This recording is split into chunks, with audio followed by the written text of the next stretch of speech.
All right, picture this. You're up in the flight deck of the Bombardier Q400, just doing your thing, scanning the instruments, managing your workload. And then, bam, that amber prop DEICE caution light suddenly strikes. What's your immediate reaction? Because, in aviation, hesitation just isn't an option. You need absolute, unwavering muscle memory.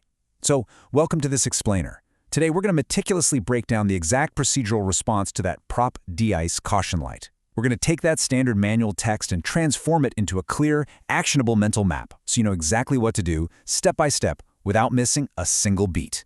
Okay, let's just dive right into it. Here is our flight plan for this explainer. 1. The caution light strikes. 2. Monitoring the system.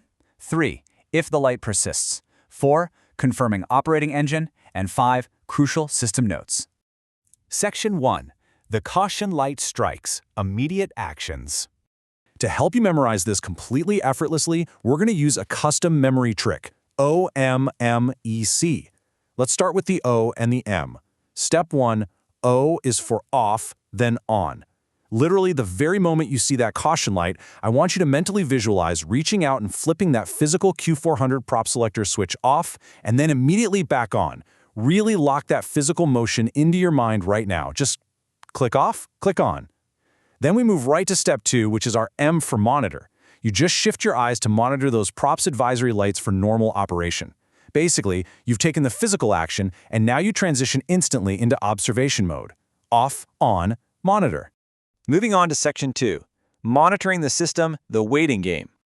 Now, the manual explicitly states that it might take up to 2 minutes and 30 seconds for those props advisory lights to resume cycling. And let's be honest, 2 minutes and 30 seconds can feel like an absolute eternity when you're sitting in the flight deck waiting for a light.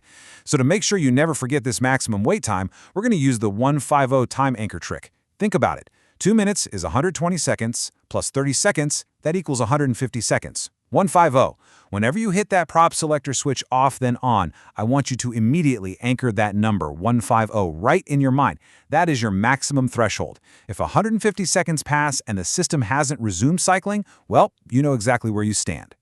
Which brings us to section 3. If the light persists, escalation. Okay, so if those 150 seconds are passed and that light is still just glaring at you, we move straight to the second M and the E of our trick.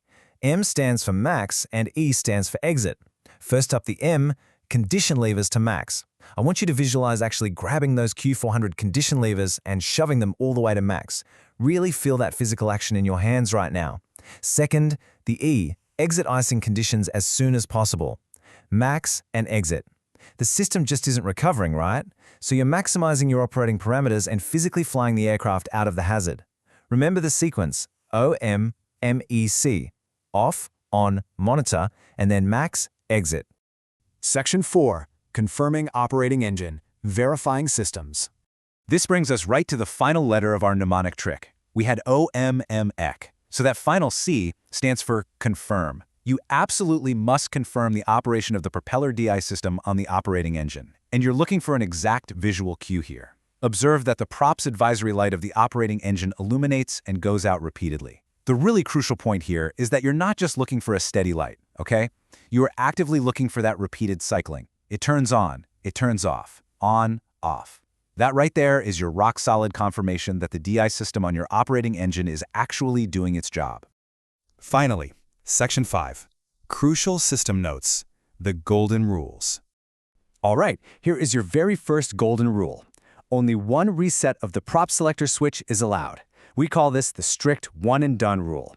You do not sit there and nervously flip the switch back and forth hoping for a different result. One and done. Furthermore, the prop selector must remain on until you are completely clear of icing conditions. Don't go turning it off just because the light persisted. You leave it on, you push those condition levers to max, and you exit the icing. So again, one reset, leave it on. And here's the final, highly critical system note. The manual states that with an engine shutdown and propeller DEICE selected, the prop DEICE caution light will illuminate. This is just vital situational awareness, guys. If you've already shut down an engine and you happen to have your propeller DEICE selected, well, that caution light is going to be on by design. Knowing this ahead of time completely prevents confusion. It stops you from trying to troubleshoot a caution light that is literally just a natural consequence of having an engine shut down while the DEICE is selected. It's just the system acting exactly as it's wired to act. No need to panic. So we've covered the entire manual procedure, translating that dense text into really actionable steps. And I want to leave you with this final, provocative thought. Can you execute the OMMEC sequence absolutely effortlessly the next time that amber prop DEICE light strikes? Take a moment right now. Picture the cockpit. The light comes on, off and on. Monitor. You anchor that 150 trick in your mind for 150 seconds. If it persists, you max the levers, you exit the icing, and you confirm the operating engine's lights are cycling. Oh, and you strictly adhere the one-and-done reset rule. If you master this mental map, you're going to be ready for absolutely whatever the sky throws at you. Keep studying, stay focused, and I'll see you in the next explainer.